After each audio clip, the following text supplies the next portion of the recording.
Jangan lupa like, komen share dan subscribe ya bolo, terima kasih. Bab 4442, Hancur Total. Biarkan aku mencoba. Dev memegang pedang pembunuh naga dan perlahan menaiki tangga. Tuan Dev, saya khawatir Anda tidak dapat melakukannya.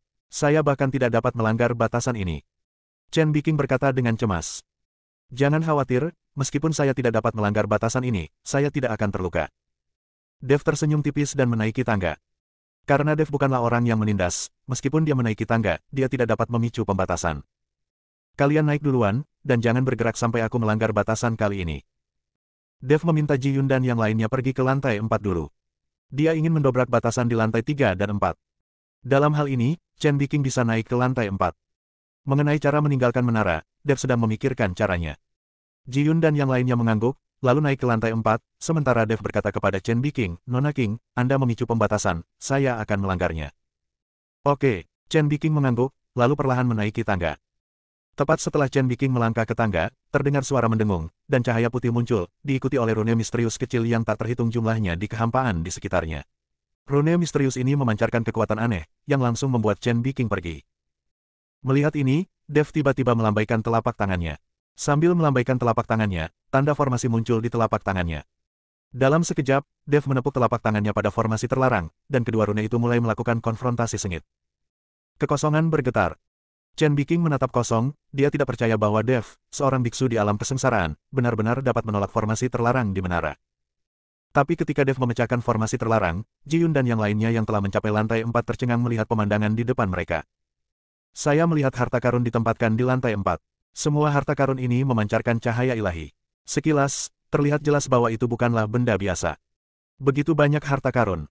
Lin Keting berkata dengan mata penuh cahaya. Tuan Dev berkata kita tidak akan diizinkan bergerak dengan santai. Ji Yun mengingatkan Lin Keting bahwa dia takut Lin Keting akan berlari untuk mendapatkan harta karun itu secara pribadi. Jangan khawatir, saya tidak akan mengambilnya. Meskipun harta ini bagus, risikonya tidak sebanding. Kata Lin Keting. Lin Keting tidak bodoh. Dia tahu ada banyak bahaya di menara ini. Jika dia kehilangan nyawanya demi harta karun ini, itu tidak sepadan. Hidupnya jauh lebih berharga daripada harta karun ini. Itu bagus. Ji Yun mengangguk. Tapi begitu Ji Yun selesai berbicara, sesosok tubuh tiba-tiba bergegas menuju harta karun itu. Ternyata itu adalah binatang petir. Orang ini tidak bisa menahannya lebih lama lagi setelah melihat harta karun ini. Dia mengikuti Dev dan yang lainnya masuk karena dia ingin menemukan harta karun itu. Sekarang kesempatan ada di depannya, dan Dev belum datang, dia bisa mendapatkan harta karun itu dan melarikan diri. Ji Yun dan yang lainnya ingin menghentikannya, tapi sudah terlambat. Saya melihat binatang guntur mengambil harta karun, tetapi saat ia menyentuh harta karun itu, binatang guntur itu sepertinya merasakan sesuatu, wajahnya langsung menjadi sangat jelek, dan seluruh tubuhnya terbungkus dalam suatu kekuatan. Selamatkan aku, selamatkan aku. Binatang petir itu berteriak minta tolong kepada Ji Yun dan yang lainnya karena ketakutan, tapi tidak ada yang bergerak. Lagi pula, mereka tidak berteman dengan binatang guntur, dan orang ini ingin mengambil kesempatan untuk merebut harta karun itu. Tentu saja Ji Yun dan yang lainnya tidak akan datang untuk menyelamatkannya. Saya melihat seberkas cahaya menghantam binatang petir itu, dan tubuh binatang petir itu hancur sedikit demi sedikit. Hanya butuh beberapa saat bagi binatang petir itu untuk menghilang secara langsung, roh dan wujudnya hancur total.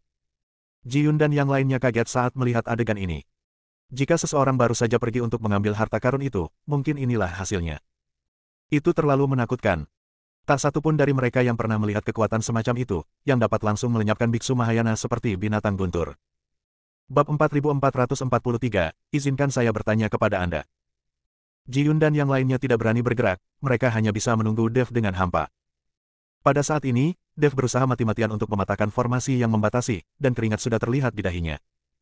Tuan Dev, jika tidak berhasil, berhentilah mencoba. Lagi pula, saya sudah berada di sini selama bertahun-tahun dan saya sudah terbiasa. Chen Biking melihat Dev sedang berjuang keras, jadi dia berkata, jangan khawatir, aku bisa membukanya.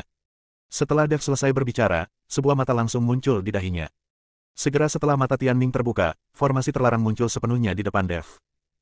Dev belum pernah melihat beberapa rune formasi pada formasi tersebut, dan itu tampak sedikit lebih rumit daripada rune ilahi yang telah dia pelajari.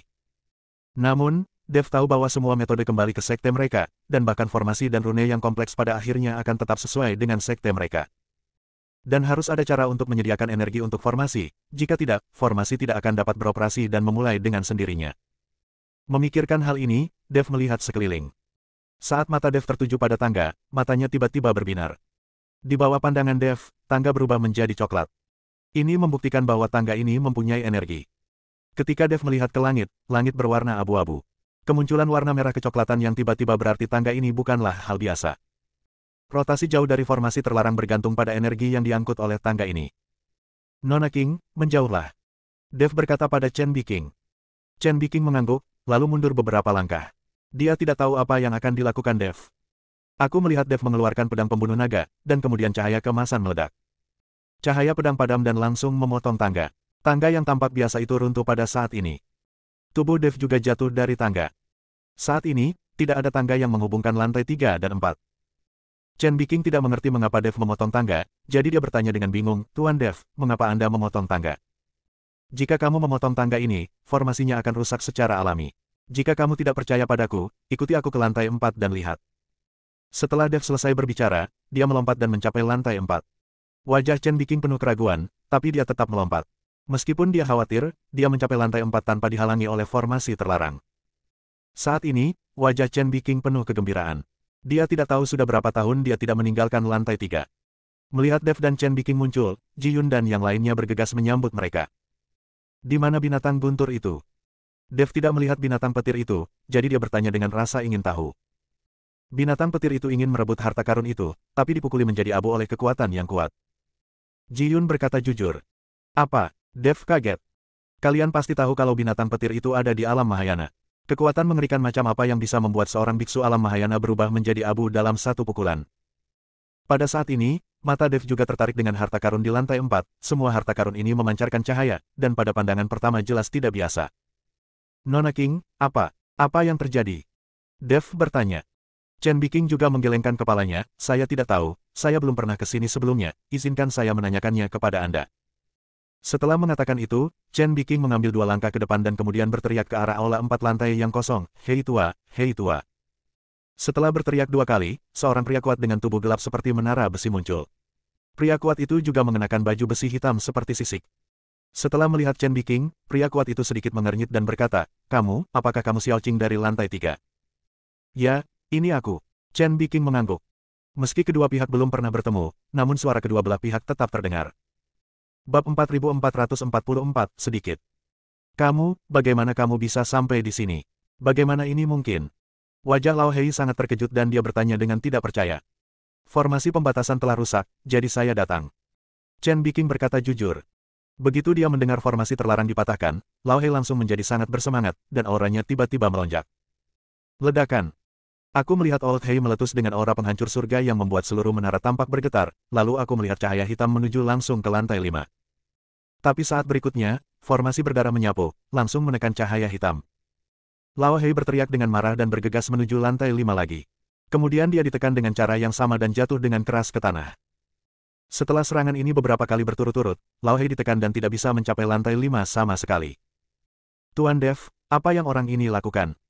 Ji Yun bertanya dengan sangat bingung. Dev menggelengkan kepalanya, saya tidak tahu, apakah kamu gila? Chen Biking juga memandang lelaki tua berkulit hitam itu dengan bingung, tidak tahu apa yang akan dia lakukan. Xiao Qing, beraninya kamu berbohong padaku. Di mana formasinya rusak? Lao Hei memelototi Chen Biking, merasa dia telah ditipu.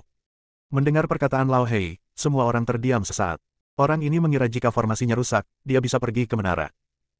Chen Biking berkata tanpa berkata-kata, hei tua, saya mengatakan bahwa level formasi saya rusak, tetapi saya tidak mengatakan bahwa level Anda juga rusak. Jika Anda terburu-buru masuk tanpa bertanya dengan jelas, apakah Anda memberi makan anjing di kepala Anda? Kamu. Lao Hei terdiam sesaat. Dev dan yang lainnya memandang lelaki tua berkulit hitam itu dan tidak bisa tertawa atau menangis, mereka benar-benar tidak tahu bagaimana orang ini telah berlatih selama ribuan tahun. IQ ini sepertinya tidak sebanding dengan kekuatannya sama sekali. Buka lapisan milikku ini, aku akan ke menara. Lao Hei berkata pada Chen Biking. Aku tidak bisa memecahkannya, jawab Chen Biking. Sial, kamu masih mempermainkanku, kan? Saya tidak melanggar formasi pembatasan, Tuan Dev lah yang membantu memecahkannya. Chen Biking dengan cepat menunjuk ke arah Dev dan berkata sebelum pria kulit hitam tua itu selesai berbicara. Dia tahu lelaki tua berkulit hitam ini tidak punya otak, jadi dia ingin menjelaskannya. Saat ini, Lao Hei mengetahui keberadaan Dev dan yang lainnya, dan mengabaikan Dev dan yang lainnya pada awalnya. Setelah melihat ke arah Dev dan yang lainnya, Lao Hei mencibir dan berkata, Xiao Qing, apakah kamu berbohong padaku? Kamu hanyalah seorang anak kecil di alam kesengsaraan. Bagaimana kamu bisa menerobos formasi terlarang di menara ini? Aku bisa menghancurkannya dengan satu jari. Aku tidak bisa mematahkannya. Bagaimana dia bisa mematahkannya? Lao Hei jelas tidak mempercayainya. Dia mengira Chen Biking berbohong padanya. Percaya atau tidak, sudah kubilang padamu. Jika kamu memohon pada Tuan Dev sekarang, dia mungkin bisa membantumu memecahkan formasi terbatas. Chen Biking berkata dengan acuh tak acuh. Melihat nada bicara Chen Biking, Lao Hei memandang Dev, lalu mengangkat tangannya dan berkata, "Nak, bantu aku menghancurkan formasi ini. Aku tidak perlu membunuhmu. Jika kamu tidak dapat menghancurkannya, aku akan menghancurkan jiwamu." Petik 2. Dev tertegun sejenak, sedikit sulit dipercaya. Apakah ini sikapnya yang meminta bantuan? Setelah mendengar ini, Chen Biking juga ingin mengutuk. Apa yang dipikirkan orang ini, memohon bantuan seperti ini? Hahaha, Lao Hei, kamu benar-benar babi, dengan sikapmu yang memohon, bahkan ayahmu pun tidak akan membantumu. Saat ini, suara seorang anak kecil datang dari lantai 5. Ada ejekan dalam suaranya, dan omelan itu membuat wajah Lao Hei memerah. Kali ini, wajah Lao Hei menjadi hitam dan merah. Dasar bajingan kecil, saat aku sampai di lantai 5, aku akan mengupas kulitmu, memukul urat dagingmu, dan kemudian merobek mulutmu yang bau itu. Lao Hei berlari ke bawah tangga, mengangkat kepalanya dan berteriak ke lantai 5. Hahaha, kamu tidak bisa bangun, aku akan membuatmu sangat marah, dasar idiot. Sedikit, sedikit, sedikit. Suara anak itu memancing Lao Hei. Bab 4445, benar-benar tidak takut mati. Lao Hei sangat marah sampai rambutnya terbakar. Baru pada saat itulah Dev dan yang lainnya mengerti mengapa Old Hei bergegas menuju lantai 5 begitu dia mendengar formasi terlarang telah dipatahkan. Sepertinya kedua orang ini telah bertengkar entah sudah berapa lama. Jelas sekali lelaki tua berkulit hitam ini tidak pandai berbicara dan sering dipermalukan oleh pihak lain. Nak, segera hancurkan formasi batasan untukku, atau aku akan membunuhmu. Lao Hei sangat marah sampai dia mendatangi Dev. Semua kemarahan akan dilampiaskan pada Dev. Hei tua, beraninya kamu. Chen Biking berdiri di depan Dev. Minggir dan jangan hentikan aku, atau aku akan membunuhmu juga. Lao Hei berkata dengan sangat panas. Aku berkata, aku tidak akan pernah membiarkanmu menyakiti Tuan Dev. Chen Biking tidak bergerak sama sekali. Keduanya berasal dari klan naga, dan Dev juga berasal dari klan naga emas. Bagaimana Chen Biking bisa membiarkan Lao Hei menyerang Dev? Kalau begitu jangan salahkan aku. Baju besi hitam di tubuh Lao Hei meledak dengan aura, menyerang langsung ke arah Chen Biking. Chen Biking langsung tersingkir. Dia bukan tandingan lelaki tua berkulit hitam ini. Melihat pemandangan ini, Dev sedikit tercengang. Pria tua berkulit hitam ini sungguh luar biasa. Senior, bisakah kamu mengalahkan lelaki tua berkulit hitam ini? Dev bertanya tanpa daya kepada Raja Iblis Ciun. Sekarang, dia hanya bisa meminta bantuan dari Raja Iblis Ciun. Ketika saatnya tiba, dia bisa mengendalikan tubuhnya dan menaklukkan lelaki tua berkulit hitam ini. Aku bisa mengalahkannya, tapi ada satu hal. Aku khawatir tubuh fisikmu tidak akan mampu menahan kekuatan ledakan bos besar ini. Kata Raja Iblis Ciun. Ketika Dev mendengar ini, dia langsung terdiam. Meskipun tubuh fisiknya sangat kuat, itu tidak cukup bagi Raja Iblis Ciun untuk melepaskan kekuatan penuhnya. Kali ini agak merepotkan. Sepertinya kita hanya bisa menyetujui lelaki tua berkulit hitam ini untuk saat ini. Nak, apakah kamu ingin mati atau menerobos formasi terlarang ini? Itu pilihanmu. Lao Hei berjalan menuju Dev dan bertanya. Aku ingin mati. Dev Ping berkata pada Lao Hei yang mengagumkan dan membujuk tanpa menyerah. Lao Hei tercengang, dia tidak menyangka Dev akan menjawab seperti ini. Dia mengira Dev hanyalah seorang biksu muda di alam kesengsaraan untuk belas kasihan. Tapi sekarang Dev sebenarnya ingin mati. Sangat mudah baginya untuk membunuh Dev, tetapi jika dia membunuh Dev, siapa yang akan menghancurkan formasi terlarang untuknya? Nak, apa yang kamu bicarakan? Aku akan memberimu kesempatan lagi. Apakah kamu ingin mati atau membantuku menerobos formasi terbatas ini? Lao Hei bertanya lagi. Ingin mati. Dev masih memberikan jawaban yang sama. Jawaban Dev pun membuat Ji Yun dan yang lainnya berkeringat. Terutama Lin Keting, dia tidak menyangka pria Dev ini cukup berani. Chen Biking juga menatap Dev dengan tatapan kosong, tidak percaya bahwa Dev sama sekali tidak takut pada lelaki tua berkulit hitam itu. Nak, kamu, apakah kamu benar-benar tidak takut mati? Tubuh Lao Hei meletus dengan gelombang aura menakutkan, menyelimuti Dev. Pada saat aura ledakan Lao Hei menyelimuti Dev, kristal naga di dada Dev mulai berkedip, dan cahaya kemasan terpancar dari kristal naga. Energi naga emas menyebar, melawan ledakan energi Lao Hei. Silsilah naga emas. Apakah kamu putra naga emas? Mata Lao Hei tiba-tiba melebar dan dia buru-buru menarik napas. Apakah kamu juga seekor naga?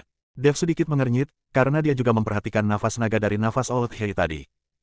Meskipun aura ini berbeda dengan aura Chen Biking, ini juga merupakan aura naga. Penjahat ini adalah angin puyuh hitam dari silsilah naga hitam. Saya telah menyinggung banyak orang. Saya meminta Putra Suci Naga Emas untuk memaafkan saya. Lao Hei kehilangan kesombongannya dan berlutut di depan Dev dengan ekspresi panik di wajahnya. Melihat ini, Chen Biking buru-buru bertanya dengan heran, "Hei tua, ternyata kamu juga seekor naga, dari silsilah naga hitam, dan aku dari silsilah naga hijau." Bab 4446, Orang Tidak Dapat Diprediksi. Chen Biking tampak sedikit senang melihat orang-orang dari klan yang sama. Ketika Lao Hei mendengar ini, dia juga senang dan berkata, "Saya tidak pernah berpikir bahwa saya bisa bertemu orang-orang dari klan yang sama di menara ini. Bukannya orang yang dipenjara di menara ini semuanya naga, kan?" Dev bertanya dengan heran. Lao Hei hendak berbicara ketika dia mendengar suara anak kecil di lantai 5, "Saya juga seekor naga, saya dari silsilah naga semu." "Jangan berbohong padaku. Jangan berpikir jika kamu mengatakan ini, aku tidak akan mengalahkanmu ketika aku sampai di lantai 5. Saat Lao Hei melihat pria di lantai 5 juga berkata bahwa dia adalah seekor naga, dia langsung berkata dengan marah, "Aku benar-benar dari silsilah naga semu." Setelah suara anak itu selesai berbicara, tiba-tiba suara itu berubah menjadi suara lelaki tua dan berkata, "Aku bisa menyamarkan segalanya, tapi suaraku adalah yang terbaik untuk disamarkan. Jika kamu menerobos formasi terlarang, kamu akan tahu apakah itu benar saat kamu melihatku." "Anak suci, semoga." Lao Hei memandang Dev. "Sama seperti Nona Xiaoqing, panggil saja saya Tuan Dev. Saya akan lihat apakah formasi terlarang bisa dibuka." Setelah Dev selesai berbicara, dia berjalan menuju tangga. Kali ini, dia tidak membiarkan Lao Hei menguji formasi tersebut, tetapi langsung membuka mata Tianming, dan formasi terlarang muncul di mata Dev. Melihat formasi rumit dan rune yang tak terhitung jumlahnya, Dev sedikit mengernyit. Formasi pembatasan di setiap level sebenarnya berbeda. Dan tidak ada yang salah dengan tangga kali ini. Jika ingin menerobos formasi, Anda harus memulainya dari mata formasi. Dev mencoba berkali-kali, tetapi semuanya gagal. Pada akhirnya, Dev menggunakan pedang pembunuh naga untuk dengan paksa menerobos formasi terlarang berulang kali, tapi dia juga terlempar ke belakang. Formasi di setiap level berbeda. Formasi level ini jelas jauh lebih kuat. Saya tidak bisa menghancurkannya. Setelah mencoba berkali-kali, Dev hanya bisa berkata tanpa daya. Saat Lao Hei melihat ini, ekspresinya terlihat sangat kecewa, tapi dia tetap tersenyum dan berkata, "Tidak masalah, formasi pembatas ini sangat kuat, jadi wajar jika tidak bisa dipatahkan. Saya akan pergi ke lantai 5 dulu untuk melihat apa yang terjadi. Mungkin saya bisa memikirkan solusi lain di lantai atas." Dev berencana pergi ke lantai 5 untuk melihat siapa pria yang mengaku sebagai silsilah naga semu itu. "Tuan Dev, orang tidak dapat diprediksi, Anda harus memperhatikan." Chen Biking mengingatkan Dev. "Aku akan pergi bersamamu." Lin Keting berjalan ke arah Dev dan memutuskan untuk mengikuti Dev untuk melihat-lihat. Faktanya, mereka semua tahu bahwa orang-orang yang tertindas di lantai atas akan menjadi semakin kuat. Tidak ada yang bisa mengatakan apakah pria di lantai 5 itu naga atau bukan, dan apakah dia orang baik, jadi naik dengan gegabah adalah sebuah risiko. Namun, Lin Keting bersedia menemani Dev ke sana, dan Dev tidak menolak. Dia selalu merasa bahwa gadis kecil Lin Keting ini memiliki banyak rahasia yang tidak diketahui. "Ji Yun, Nona Zhu, tunggu di sini dulu, aku akan naik dan memeriksa situasinya." Dev pergi untuk memeriksa situasinya. Jika situasinya tidak tepat, dia tidak akan melanjutkan memanjat menara di masa depan. Namun tidak setiap saat, Anda bisa mendapatkan keberuntungan seperti itu, yang Anda temui hanyalah naga. Jika Hei tua itu bukan seekor naga, Dev pasti berada dalam bahaya sekarang. Setelah memberikan instruksi, Dev mengikuti Lin Keting ke lantai 5. Setelah kedua orang itu mencapai lantai 5, seorang lelaki tua bungkuk berjanggut dan bungkuk sepertinya sedang menunggu mereka. Melihat Dev dan yang lainnya muncul, lelaki tua itu menyeringai, memperlihatkan gigi kuning besarnya. Lin Keting yang menjijikkan ini. Dev melihat lelaki tua itu dan memikirkan suara anak itu tadi. Kontrasnya sangat besar. Siapa sangka suara anak tadi berasal dari seorang lelaki tua bungkuk. Seperti yang diharapkan dari silsilah naga semu, kurasa gambar ini juga merupakan penyamaran. Sebelum Dev dapat berbicara, lelaki tua bungkuk itu tiba-tiba mengulurkan kedua telapak tangannya. Telapak tangannya seperti cakar elang, meraih Dev dan Lin Keting. Bab 4447, Pembohong. Karena itu sangat tiba-tiba, Dev tidak menyangka lelaki tua ini akan mengambil tindakan secara tiba-tiba, dan dia bahkan tidak bereaksi sejenak. Namun, liontin giok yang dikenakan Lin Keting tiba-tiba meledak dengan lampu merah, membuat lelaki tua itu tercengang. Saat itulah Dev dan Lin Keting bereaksi, dan dengan cepat mundur ke lantai 4. "Tuan Dev, ada apa?" Melihat Dev dan Lin Keting berlari ke bawah tepat setelah mereka muncul, dan ekspresi mereka salah, Chen Biking bertanya dengan cepat. "Ada seorang lelaki tua bungkuk di atas. Begitu kami naik, dia tiba-tiba menyerang kami." Lin Keting berkata dengan marah. "Orang tua bungkuk." Lao Hei tampak bingung. Orang itu memang dari silsilah naga semu. Dia benar-benar bisa menyamar. Kurasa penampilannya juga tersamar. Kata Dev. "Tuan Dev, apakah Anda yakin orang itu juga seekor naga?" "Itu klan naga. Aku pergi ke lantai 5 dan memeriksanya. Aku hanya tidak menyangka orang ini akan tiba-tiba menyerang. Dev mengangguk dan berkata, aku kasihan pada liontin giok penyelamat hidupku. Lin Keting memegang liontin gioknya yang retak dengan ekspresi sangat sedih. Jika liontin giok penyelamat nyawa tidak tiba-tiba diaktifkan sekarang, mereka berdua pasti sudah dibunuh oleh lelaki tua itu. Nona Lin, maafkan aku. Dev berkata sedikit malu. Bagaimanapun, liontin giok Lin Ketinglah yang menyelamatkannya sekarang. Lupakan saja, kamu tidak hanya menyelamatkan dirimu sendiri. Liontin giok ini awalnya dimaksudkan untuk menyelamatkan hidupku. Yang terburuk, aku hanya bisa meminta tuanku untuk memberikannya kepadaku ketika aku kembali. Apa yang harus kita lakukan selanjutnya? Saya kira tidak ada jalan sampai ke sana. Lin Keting bertanya. Saya tidak punya pilihan selain kembali. Saya akan mencoba melihat apakah saya bisa membawa Nona King dan Lao Hei keluar. Kata Dev. Terima kasih, Tuan Dev. Ketika Lao Hei dan Chen Biking mendengar ini, mereka langsung bersemangat. Jika mereka meninggalkan menara ini, mereka akan bebas dan tidak lagi terjebak di sini. Hei tua, Tuan Dev telah membantu kami seperti ini, mengapa Anda tidak memberikan sebagian dari harta Anda kepada Tuan Dev dan yang lainnya? Chen Biking berkata pada Lao Hei. Dev mungkin malu untuk menanyakannya secara langsung. Bagaimanapun, mereka semua adalah naga, jadi Chen Biking tidak punya pilihan selain berbicara. Lao Hei tertegun sejenak, lalu berkata dengan ekspresi pahit di wajahnya, harta itu sama sekali bukan milikku, dan aku tidak bisa mendapatkannya.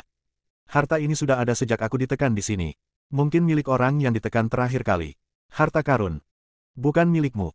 Dev dan yang lainnya memandang pria tua berkulit hitam itu pada saat yang bersamaan. Mereka selalu mengira harta karun bersinar itu milik Lao Hei, tapi mereka tidak menyangka orang ini benar-benar mengatakan itu bukan miliknya. Dengan cara ini, Dev menjadi penasaran dengan harta karun ini, karena harta itu tidak memiliki pemilik, tidak apa-apa baginya untuk mengambil semuanya. Tuan Dev, Anda harus berhati-hati. Binatang petir itu baru saja pergi untuk mengambil harta karun itu dan dipukuli sampai mati. Ji Yun segera mengingatkan. Itu bukan urusanku. Aku tidak melakukannya. Harta karun ini sepertinya ada tepat di hadapanmu, tapi sebenarnya berada di dimensi lain, jadi kamu hanya bisa mendapatkannya dengan masuk. Jika kamu langsung mengambilnya, tidak mungkin mendapatkannya. Lao Hei dengan cepat mengklarifikasi. Orang yang baru saja mengalahkan binatang petir itu sampai mati bukanlah dia. Lalu siapa orang terakhir yang dipenjara di sini? Chen Biking bertanya dengan rasa ingin tahu. Entahlah, aku belum pernah menyentuh benda-benda ini sebelumnya. Lao Hei menggelengkan kepalanya dan berkata. Dev perlahan berjalan menuju harta karun itu, lalu membuka mata Tianming. Di bawah pandangan Tianming, semua harta karun ini menjadi redup dan bukan harta karun sama sekali. Ini semua bohong. Dev sedikit mengernyit, lalu mengambil harta karun. Jangan tangkap. Melihat ini, Lin Keting di samping melangkah maju dan meraih Dev, mencoba menghentikan Dev. Tapi saat dia meraih Dev, Dev sudah mengambil harta karun itu. Bab 4448, Luar Angkasa. Tidak ada pemboman kekuatan yang mengerikan, tetapi disertai dengan getaran di kehampaan, Dev dan Lin Keting menghilang secara tak terduga. Tuan Dev, Tuan Dev. Saat Ji Yun melihat ini, dia langsung panik dan berteriak keras. Chen Biking juga mengerutkan kening dan berkata, apa yang terjadi? Mungkinkah Tuan Dev dan yang lainnya dibawa ke luar angkasa? Jangan khawatir, mereka tidak bisa pergi dari sini. Pembatasan menara mencegah mereka pergi bahkan dengan penggunaan sihir luar angkasa. Mereka masih berada di menara ini sekarang, tapi mereka tidak lagi berada di ruang yang sama dengan kita. Tapi mereka akan segera kembali. Lao Hei menghibur Chen Biking. Mendengar perkataan Lao Hei, Chen Biking menghela nafas lega. Saat ini, Dev dan Lin Keting dibawa ke luar angkasa. Tapi melihat sekeliling, terlihat jelas bahwa ini juga merupakan lantai 4 menara, tapi satu-satunya perbedaan adalah Ji Yun dan yang lainnya telah pergi. Selain itu, ada beberapa benda berantakan di tanah di dalam menara, yang sangat berantakan. Apa yang terjadi? Kenapa menaranya sepertinya berubah? Di mana yang lainnya? Lin Keting melihat sekeliling dan bertanya dengan bingung. Dev sedikit mengernyit dan berkata, sangat mungkin kita telah memasuki dimensi lain. Meskipun kita masih berada di menara ini, kita tidak lagi berada dalam dimensi yang sama dengan yang lain, jadi kita tidak dapat melihatnya. Dev menyadari selama getaran di kehampaan tadi bahwa mereka mungkin tersedot ke dimensi lain. Apa yang harus kita lakukan? Bagaimana kita bisa kembali? Lin Keting berkata dengan rasa takut. Tidak apa-apa, hancurkan saja ruang ini dan kamu bisa kembali. Mari kita lihat apakah ada hal baik di sini dulu. Menurutku benda-benda ini harus ditinggalkan oleh orang-orang yang tertindas di lantai ini terakhir kali. Melihat barang-barang berantakan di tanah, kata Dev. Dev mengikuti Lin Keting dan melihat puing-puing di tanah. Banyak barang yang rusak. Dia tidak tahu apakah seseorang melakukannya dengan sengaja atau karena usia. Pada saat ini, cahaya kemasan tiba-tiba menyala, dan Dev mengikuti menuju cahaya kemasan. Bersamaan dengan cahaya keemasan, gulungan gambar perlahan terbuka di udara. Di gulungan itu, ada bayangan buram. Apa ini? Lin Keting melihat gulungan itu dengan ekspresi terkejut di wajahnya. Dev tidak mengatakan apa-apa, tetapi menatap hantu itu. Dia merasa hantu ini adalah orang yang ditekan terakhir kali. Ini meninggalkan bayangan di gambar ini, menunggu orang yang ditakdirkan. Saat Dev sedang bermeditasi, tiba-tiba hantu itu mulai berubah perlahan, dan akhirnya berubah menjadi pedang, yang terletak di atas gulungan itu. Itu tidak terlihat seperti lukisan, tapi seperti pedang sungguhan. Dev melihat ke arah pedang itu, dan kemudian mengulurkan tangan untuk menyentuhnya. Tetapi pada saat ini, pedang itu bergetar hebat, dan kemudian kekuatan isap yang besar membuat tubuh Dev bergegas menuju pedang itu seperti air pasang. Dev terkejut, dan dia mundur dengan cepat, tetapi kekuatan isap pada pedang masih menyerap kekuatan di tubuh Dev. Ketika Dev melihat ini, dia segera mengeluarkan pedang pembunuh naga, berniat menggunakannya untuk menghancurkan gulungan itu. Anda tidak bisa menyedot seluruh kekuatan Anda. Tapi saat pedang pembunuh naga dikorbankan, pedang itu tiba-tiba terbang ke dalam gulungan. Aku hanya mendengar dengungan pedang pembunuh naga, dan kedua pedang itu benar-benar mulai berdebat di dalam gulungan. Saat kedua pedang itu bertarung, kekuatan hisap yang tiba-tiba juga menghilang. Dev mengambil kesempatan itu untuk mengambil pedangnya. Kali ini, Dev memegang pedangnya erat-erat, dan kesadaran spiritual yang besar menyelimuti pedang itu. Dia ingin melihat pedang apa ini dan bagaimana pedang itu bisa tiba-tiba menyerap kekuatannya. Bersambung.